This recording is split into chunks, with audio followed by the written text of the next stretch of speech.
good evening. How are you, wherever you're watching us from? My name is Dennis and welcome. This is Kenya Bureau of Standards. We are very glad to have you today.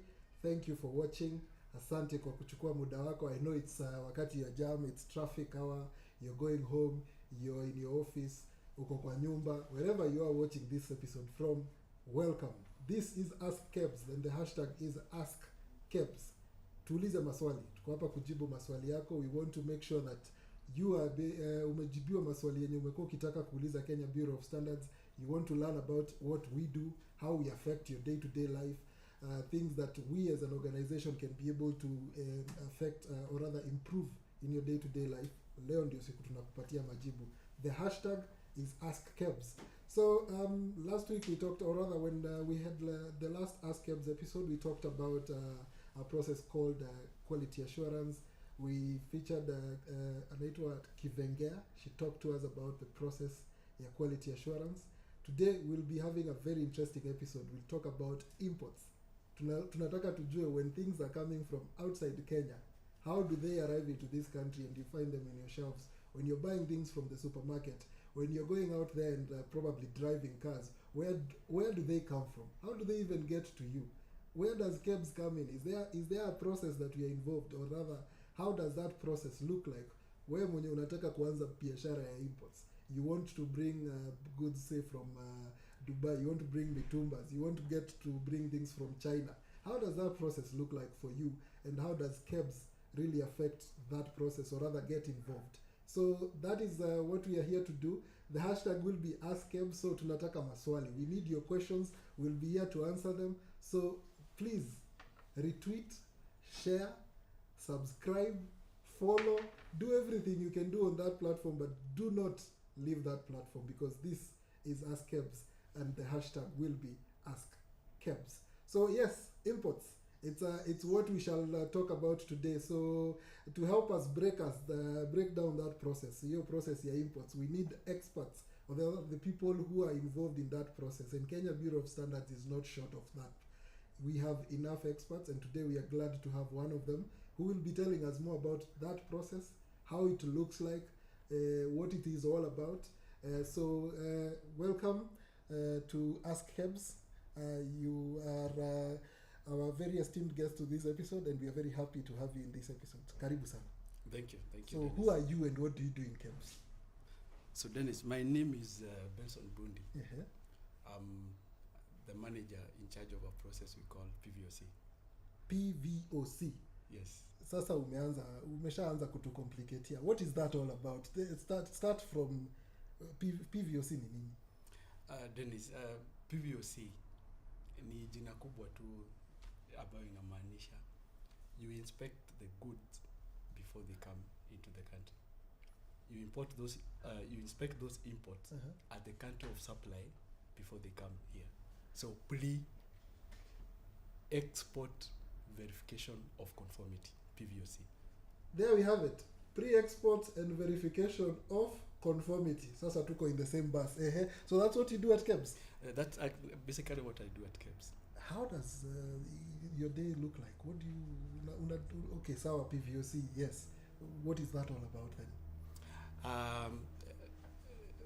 I work in inspection department, and as I said, I'm in charge of PVOC program, and mainly our work here, the daily work is to manage that program.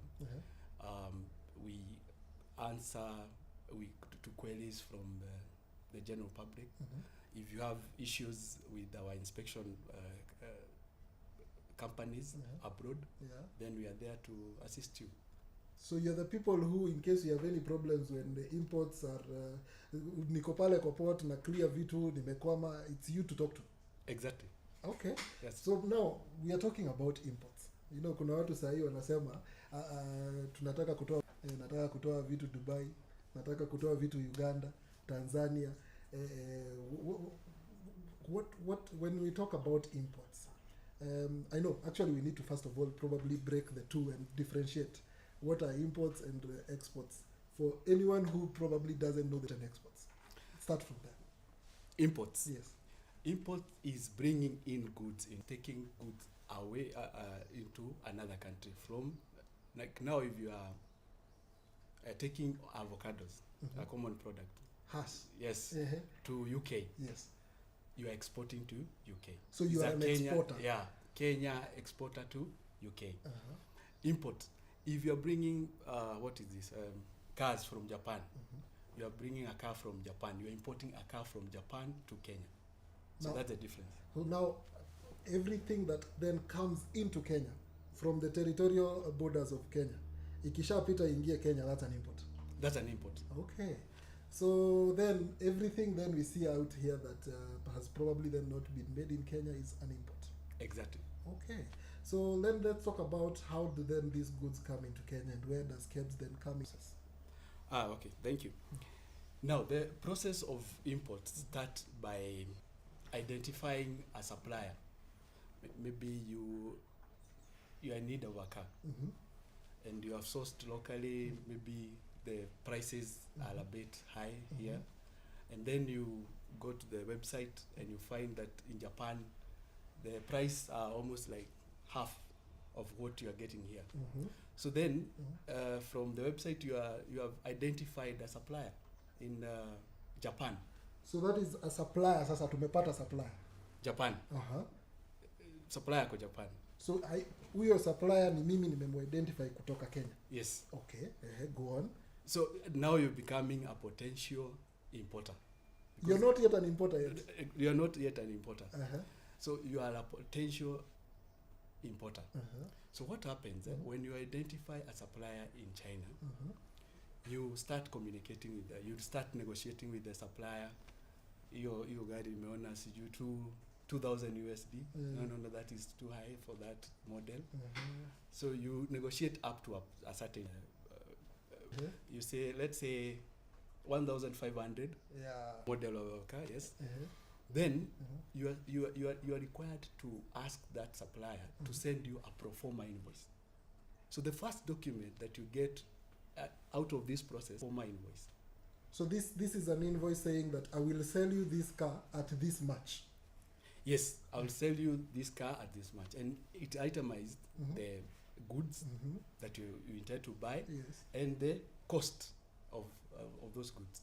So it's not just the conversation ile ya WhatsApp. Unajua now we probably speaking with that supplier through WhatsApp or through whatever the communication platform. You need to make a document out of that conversation. Yes, because you require that document. This document is very critical for you to seek, because in Kenya there's a regulation that you cannot get into Kenya until you get a license, and that license is issued by an agency we call Kenya Revenue Authority. Oh, so that's the first now point you're dealing with now a government agency. At that point, when you get the pro forma invoice, it will enable you now to request for license from Kenya Revenue Authority. It have a name. I'm Yeah, it has. give me a license. Actually, it's called import declaration form. Oh, it has. Is it the same document they call IDF? Exactly. Dennis, ni kama unajua hii mambo. No, I've heard of that IDF. I didn't know it is actually import declaration form. Hata Actually- unajua watu wa nyumbani have import declaration. You asking the government of Kenya that I want to bring a car of this model, and they can say that is KRA. Look at the request, and if they are okay with the request, they approve. So you DF. Aha. So the conversation started. I talked to a supplier. I told the supplier, give me a document because I need to go and get a license called IDF. Now, this IDF has been approved by KRA. Yes. So now this is, sasa uko pahali, you can now say, I am ready to import, right? Now you start getting now into real documents that you have gotten, a very official document we call IDF that has been approved by KRA. Kenya Revenue. That document, you are required to send that document to your supplier.